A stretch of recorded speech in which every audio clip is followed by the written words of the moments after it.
जय भोलेनाथ गाइस। श्री शिव महापुराण का अध्याय 137 और इस अध्याय का नाम है वैश्यनाथ अवतार। तो इस अध्याय में बताया गया है कि कैसे भगवान शिव जी ने एक वैश्या की परीक्षा ली। तो आइए गाइस, तो वीडियो को शुरू करते हैं और भगवान शिव जी के वक्त इस वीडियो को पूरा सुने।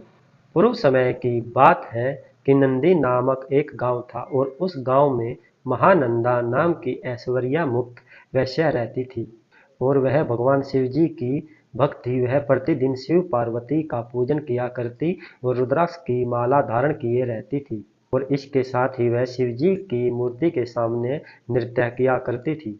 एक दिन उसकी परीक्षा लेने के लिए भगवान शिव जी ने वैश्यनाथ नामक अवतार लिया और उसके सामने उपस्थित हुए और उनके हाथ में एक रत्न जड़ित कंकड़ था और उन्हें देखकर महानंदा नाम की वैश्या का ठिकाना न रहा और वह उस कंकड़ को लेना चाहती थी और वैश्यनाथ रूपी भगवान शिव जी ने उसके मन के भाव को समझ लिया और कहा कि तुम इस रत्न जड़ित कंकड़ को ले सकती हो, परंतु यह बताओ कि तुम इसका मूल्य क्या दोगी।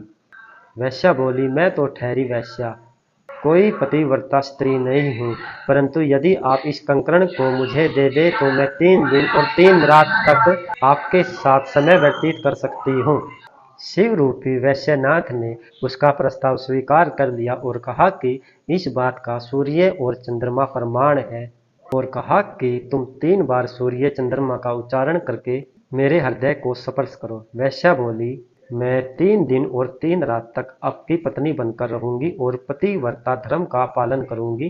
कहा कि ये सूर्य चंद्रमा इस बात का प्रमाण है और यह सत्य है, यह सत्य है, यह सत्य है।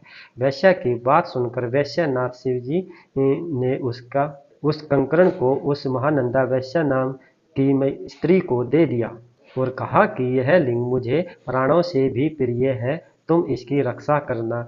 तब महानंदा नाम की वैश्य ने उस रत्न जड़ित लिंग को नृत्य मंडल में रख कर और मखमल के गद्दे पर सोने के लिए चली गई। रात के समय नृत्य मंडल में आग लग गई और महानंदा ने उठकर वहां पर बकरी और मुर्गी को खोलकर उसकी जान तो बचा ली, परंतु वह रत्न जड़ित लिंग जलकर भस्म हो गया।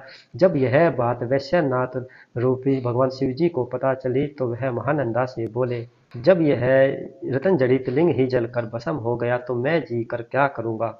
और इससे शिव रूपी वैश्य तथा वैश्या बहुत दुखी हो गए। फिर वैश्यनाथ शिव जी ने वैश्य के नौकरों से कहकर चिता तैयार करके उसमें भस्म हो गए और यह देखकर महानंदा वैश्य बोली, जब शिव भक्त वैश्य ही मारा गया तो मेरी प्रतिज्ञा का क्या होगा। और ऐसा सोचकर वह भी बस अग्नि में भस्म होने के लिए तैयार हो गई, परंतु ऐसा करने से उसके नौकरों ने उसे रोका, परंतु वह नहीं मानी और वह अपनी समस्त धन संपत्ति ब्राह्मणों को दान में देकर अग्नि में भस्म होने के लिए जाने लगी। तब वहां पर भगवान शिव जी प्रकट हुए और उसे ऐसा करने से रोका और यह देखकर वह बहुत दुखी होकर रोने लगी।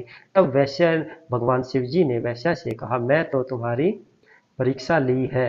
तब यह सुनकर वैश्या के साथ नौकर और वैश्या ने शिव चरणों की सेवा का वरदान मांगा और भगवान शिव जी ने एवास्तु कहकर अपने लोक को चले गए। तो इस प्रकार भगवान शिव जी ने महानंदा नामक एक वैश्य की परीक्षा ली और उसके पश्चात ही वह शिव भक्त बन गई। तो गाइस, तो आपको यह वीडियो कैसी लगी कमेंट में यह अवश्य बताएं और हर हर महादेव लिखें। जय भोलेनाथ।